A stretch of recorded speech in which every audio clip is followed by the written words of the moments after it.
ಅಂಗಳದಲ್ಲಿ ಗರಿಕೆ ಹುಲ್ಲು ಬೆಳೆದಷ್ಟು ವೇಗವಾಗಿ ತುಳಸಿ ಗಿಡ ಬೆಳೆಯುವುದಿಲ್ಲ. ಅದೇ ತರಹ ಮೋಸ ಮಾಡುವವನು ಅಭಿವೃದ್ಧಿ ಹೊಂದುವಷ್ಟು ವೇಗವಾಗಿ ಒಳ್ಳೆಯವರು ಅಭಿವೃದ್ಧಿ ಹೊಂದೋದಿಲ್ಲ.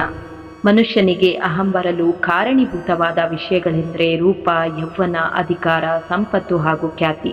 ಇವೆಲ್ಲವೂ ಶಾಶ್ವತವಲ್ಲ ಎಂಬ ಕಟು ಸತ್ಯದ ಅರಿವಿದ್ದವರು ಮಾತ್ರ ವಿನಯವಂತರಾಗಿರುತ್ತಾರೆ. ನಿಯಂತ್ರಣವಿಲ್ಲದ ನಿಮ್ಮ ಮನಸ್ಸಿಗಿಂತ ಬೇರೆ ವೈರಿ ಇಲ್ಲ. ನಿಯಂತ್ರಣವಿಲ್ಲದ ವಿಷಯದ ಬಗ್ಗೆ ಯೋಚಿಸಿ ಸಿಗುವ ಫಲವೂ ಏನಿಲ್ಲ. ನಿಜವಾದ ಪ್ರೀತಿಯ ಆತ್ಮ ಯಾವುದು ಮಾಧವ? ಕೃಷ್ಣ ಷರತ್ತುಗಳಿಲ್ಲದೆ ಪ್ರೀತಿಸುವುದು, ಉದ್ದೇಶವಿಲ್ಲದೆ ಮಾತನಾಡುವುದು, ನಿರೀಕ್ಷೆ ಇಲ್ಲದೆ ಕಾಳಜಿ ಮಾಡುವುದು, ಕಾರಣವಿಲ್ಲದೆ ಎಲ್ಲವನ್ನೂ ಅರ್ಪಿಸುವುದು ನಿಜವಾದ ಪ್ರೀತಿಯ ಆತ್ಮ. ಪ್ರಿಯ ಅರ್ಜುನ, ಭಗವದ್ಗೀತೆಯ 6 ಅತ್ಯುತ್ತಮ ಜೀವನ ಪಾಠಗಳು. ಮನಸ್ಸು ನಿಮ್ಮ ಒಳ್ಳೆಯ ಗೆಳೆಯ ಆಗಿರಬಹುದು ಅಥವಾ ಶತ್ರುವೂ ಆಗಿರಬಹುದು. ನಿಮ್ಮ ಜವಾಬ್ದಾರಿಗಳಿಂದ ನೀವು ಓಡಿ ಹೋಗಲು ಸಾಧ್ಯವಿಲ್ಲ. ಆದ್ದರಿಂದ ದಯವಿಟ್ಟು ಅದನ್ನು ಎದುರಿಸಿ. ನಿಮ್ಮ ಭವಿಷ್ಯವು ಸ್ಪಷ್ಟವಾಗಿಲ್ಲದಿದ್ದಾಗ ನಿಮ್ಮ ಪ್ರಸ್ತುತವನ್ನು ಉತ್ತಮಗೊಳಿಸಲು ಪ್ರಯತ್ನಿಸಿ. ನಿಮ್ಮ ಜೀವನದ ಸವಾಲುಗಳನ್ನು ಎದುರಿಸಲು ನಿರ್ಭಯರಾಗಿರಿ. ನೀವು ಸತ್ಯವಂತರಾಗಿರಿ. ಕರ್ಮಗಳಿಂದ ತಪ್ಪಿಸಿಕೊಳ್ಳಲು ಸಾಧ್ಯವಿಲ್ಲ. ಯಾವುದು ಶಾಶ್ವತವಲ್ಲ, ನಿಮ್ಮ ತೊಂದರೆಯೂ ಅಲ್ಲ. ಯಾರನ್ನು ಸುಲಭವಾಗಿ ನಂಬಬೇಡ, ಯಾಕೆಂದರೆ ನಿನ್ನಿಂದಲೇ ಎಲ್ಲವನ್ನೂ ತಿಳಿದುಕೊಂಡು ನಿನಗೆ ಮೋಸ ಮಾಡುವವರೇ ಹೆಚ್ಚು. ಕೃಷ್ಣ ಹೇಳುತ್ತಾರೆ, ಯಾರು ನಿಮಗೆ ಸಹಾಯ ಮಾಡುತ್ತಾರೋ ಅವರನ್ನು ಎಂದಿಗೂ ಮರೆಯಬೇಡಿ.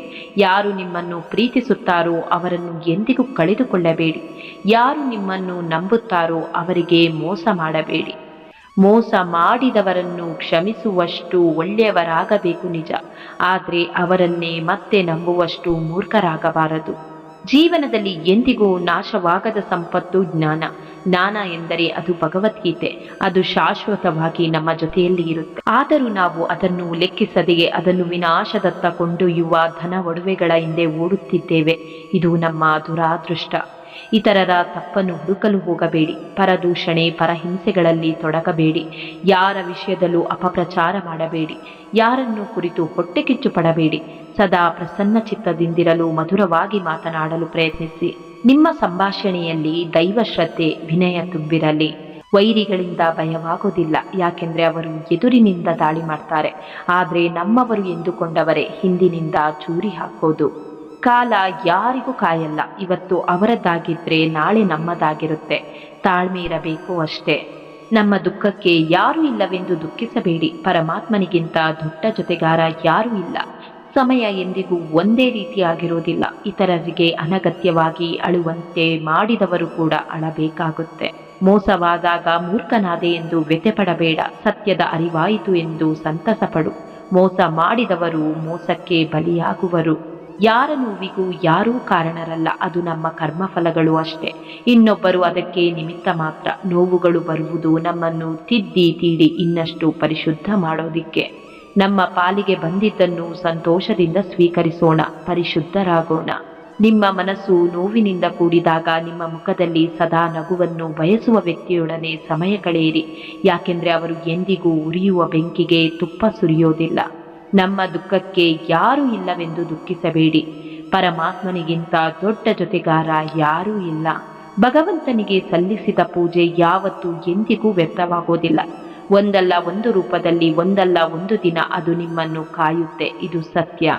ನಿಮ್ಮ ಗುರಿಗಳನ್ನು ತಲುಪದಂತೆ ತಡೆಯುವ ಏಕೈಕ ವ್ಯಕ್ತಿ ನೀವೇ ಆಗಿದ್ದೀರಾ. ಒಬ್ಬರನ್ನು ಹಿಂಬಾಲಿಸುವ ಭರದಲ್ಲಿ ನಾವು ಹಲವರನ್ನು ಕಳೆದುಕೊಳ್ಳುತ್ತೇವೆ.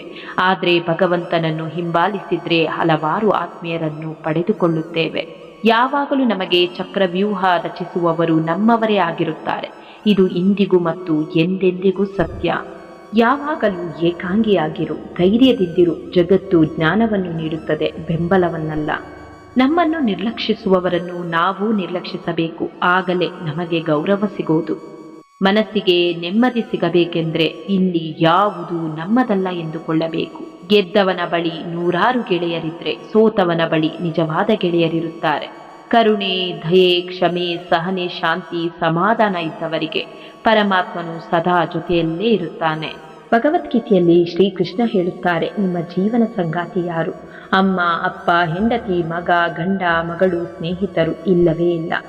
ನಿಮ್ಮ ನಿಜ ಜೀವನದ ಸಂಗಾತಿ ನಿಮ್ಮ ದೇಹ. ನಿಮ್ಮ ದೇಹವು ಪ್ರತಿಕ್ರಿಯಿಸುವುದನ್ನು ನಿಲ್ಲಿಸಿದ ನಂತರ ಯಾರೂ ನಿಮ್ಮೊಂದಿಗಿರೋದಿಲ್ಲ. ಹೊಗಳುವವರು ಹೇಳುವುದನ್ನೆಲ್ಲ ನಂಬಬೇಡಿ. ಕಾಲ ಸ್ವಲ್ಪ ತಿರುಗಿದ್ರೆ ನಿಮ್ಮ ಹಿಂದೆ ನಿಮ್ಮನ್ನು ತೆಗಳುವವರ ಸಾಲಿನಲ್ಲಿ ಮೊದಲು ಅವರೇ ನಿಂತಿರುತ್ತಾರೆ. ನಮ್ಮ ಬಳಿ ಸಾಧ್ಯವಿಲ್ಲ ಎನ್ನುವುದು ಯಾವುದೂ ಇಲ್ಲ. ಮನಸ್ಸು ಅಂಜುತ್ತದೆ ಅಷ್ಟೇ. ಧೈರ್ಯ ಮಾಡಿ ಮುಂದೆ ಸಾಗಿ. ಗೆದ್ದರೆ ಇನ್ನೊಬ್ಬರಿಗೆ ಪಾಠ ಹೇಳಿಕೊಡಬಹುದು, ಸೋತರೆ ನಾವೇ ಪಾಠ ಕಲಿಯಬಹುದು. ಕಾಯಬೇಕು ಅಷ್ಟೇ. ನಮ್ಮ ಕಷ್ಟಗಳಿಗೂ ಸಾವಿದೆ. ಪರಮಾತ್ಮನ ನಾಮಸ್ಮರಣೆ, ಪರಮಾತ್ಮನ ಧ್ಯಾನ ಮತ್ತು ಪರಮಾತ್ಮನ ರೂಪದರ್ಶನವು ನಮ್ಮ ಮನಸ್ಸನ್ನು ಪರಿವರ್ತನೆಯೆಡೆಗೆ ಕೊಂಡೊಯ್ಯಲಿರುವ ಸಾಧನಗಳಾಗಿವೆ. ನಮ್ಮ ಮನಸ್ಸಿನಲ್ಲಿ ಬೇರೂರಿರುವ ಸತ್ಕಾರ್ಯಗಳನ್ನು ಶ್ರಮಪಟ್ಟು ಮಾಡುತ್ತಾ ಹೋದಂತೆಲ್ಲ ಆ ಕಾರ್ಯವು ನಮಗೆ ಅದ್ಭುತವಾದ ಆನಂದದ ಜೊತೆಗೆ ಅಪಾರವಾದ ಶಕ್ತಿ ಮತ್ತು ಆತ್ಮವಿಶ್ವಾಸವನ್ನು ಕೊಡುತ್ತದೆ. ಕರ್ಮಫಲದ ತ್ಯಾಗ ಮಾಡಿದವ ಯಾವ ಕರ್ಮ ಮಾಡಿದರೂ ಅದು ಅವನಿಗೆ ಬಾಧಕವಾಗುವುದಿಲ್ಲ. ನಾವು ನನ್ನಿಂದಾಯಿತು ಎಂದು ಅಂಟಿಸಿಕೊಳ್ಳದೆ, ಯಾವುದೇ ಫಲಾಪೇಕ್ಷೆ ಇಲ್ಲದೆ ಕರ್ಮ ಮಾಡಿದಾಗ ಆ ಕರ್ಮದ ಫಲ ಎಂದೂ ನಮ್ಮನ್ನು ಬಾಧಿಸೋದಿಲ್ಲ. ನಿರ್ಲಿಪ್ತ ಮನಸ್ಸಿನಿಂದ ಯುಕ್ತ ಕಾಮನೆಯಲ್ಲಿ ಅನೇಕ ಜನರನ್ನು ಕೊಲ್ಲುವ ಪ್ರಸಂಗ ಬಂದರೂ ಕೂಡ ಆ ಕೊಂದ ಪಾಪ ಕೊಂದವನನ್ನು ಸೋಕುವುದಿಲ್ಲ. ಶ್ರೀಕೃಷ್ಣ ಇಲ್ಲಿ ಮನುಷ್ಯರಲ್ಲಿ ಯಾರು ಬುದ್ಧಿವಂತ ಎಂಬುದನ್ನು ವಿವರಿಸುತ್ತಾರೆ. ಸಾಧಾರಣ ಮನುಷ್ಯ ಹೊರಗಿನದನ್ನು ಮಾತ್ರ ನೋಡುತ್ತಾನೆ. ಬುದ್ಧಿವಂತ ತೋರಿಕೆಯನ್ನು ಭೇದಿಸಿಕೊಂಡು ಹೋಗುತ್ತಾನೆ. ಅದರೊಳಗೆ ಇರುವ ಉದ್ದೇಶಗಳನ್ನು ನೋಡುತ್ತಾನೆ. ಒಬ್ಬ ಪ್ರಚಂಡ ಕರ್ಮದಲ್ಲಿ ನಿರತನಾಗಿರುತ್ತಾನೆ. ಆದರೆ ಮನಸ್ಸಿನಲ್ಲಿ ಸ್ವಲ್ಪವೂ ಉದ್ವೇಗವಿಲ್ಲ, ಕಳವಳವಿಲ್ಲ, ಫಲಾಪೇಕ್ಷೆಯ ಮೇಲೆ ದೃಷ್ಟಿ ಇಲ್ಲ. ಇವನು ಎಷ್ಟೊಂದು ಕೆಲಸದಲ್ಲಿ ನಿರತನಾಗಿದ್ರೂ ಒಳಗೆ ಪ್ರಶಾಂತ ಚಿತ್ತನಾಗಿರುವನು. ಕರ್ಮವನ್ನೇ ಮಾಡದಂತೆ ತೋರುವನು. ಮತ್ತೊಬ್ಬ ತೋರಿಕೆಗೆ ಕರ್ಮ ಮಾಡುತ್ತಿಲ್ಲ, ಆದರೆ ಮನಸ್ಸಿನೊಳಗೆ ಎಲ್ಲ ವಾಸನೆಗಳು ಕುದಿಯುತ್ತಿವೆ. ಯಾವ ಸಮಯದಲ್ಲಿ ಮೇಲೇಳುತ್ತವೋ ಗೊತ್ತಾಗುವುದಿಲ್ಲ. ದೊಡ್ಡ ಕರ್ಮಕ್ಕೆ ಸನ್ನಾಹ ಆಗುತ್ತಿವೆ. ಸಾಧಾರಣ ಮನುಷ್ಯ ಇಂತಹ ವ್ಯಕ್ತಿಯನ್ನು ನೋಡಿದಾಗ ಎಂತಹ ಸಾಧು ಸ್ವಭಾವದವರು, ನಿರ್ಲಿಪ್ತರು ಎಂದು ನಿರ್ಣಯಿಸಬಹುದು.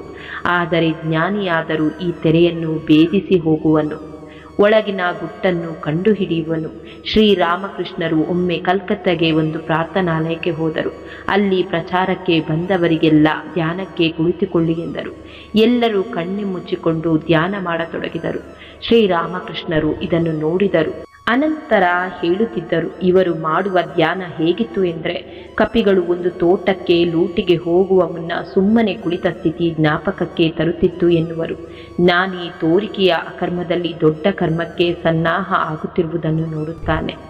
ಕಳೆದುಕೊಂಡೆ ಎಂದು ವ್ಯಥೆ ಪಡಬೇಡ. ಕಳೆದುಕೊಳ್ಳದೆ ಏನನ್ನೂ ಕೂಡ ಪಡೆಯಲು ಸಾಧ್ಯವಿಲ್ಲ. ಸ್ವರ್ಗವೂ ಕೂಡ ಸಾವನ್ನು ಬಯಸುತ್ತೆ.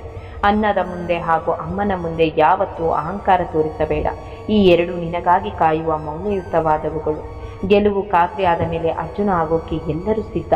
ಸೋಲುತ್ತೇನೆ ಅಂತ ತಿಳಿದಿದ್ರೂ ಕರ್ಣ ಆಗೋಕೆ ಗುಂಡಿಗೆ ಬೇಕು. ದೇವರಿಗೆ ಭಯಪಡುವುದಲ್ಲ, ಕರ್ಮಕ್ಕೆ ಭಯಪಡೆ. ಯಾಕೆಂದರೆ ದೇವರು ಕ್ಷಮಿಸಿದ್ರೂ ಕರ್ಮವನ್ನು ಅನುಭವಿಸಲೇಬೇಕು. ಪ್ರಭಾವ ನೋಡಿ ಹತ್ತಿರ ಬರುವ ಜನರಿಗಿಂತ ಸ್ವಭಾವ ನೋಡಿ ಹತ್ತಿರ ಬರುವವರೇ ನಮ್ಮ ನಿಜವಾದ ಆತ್ಮೀಯರು.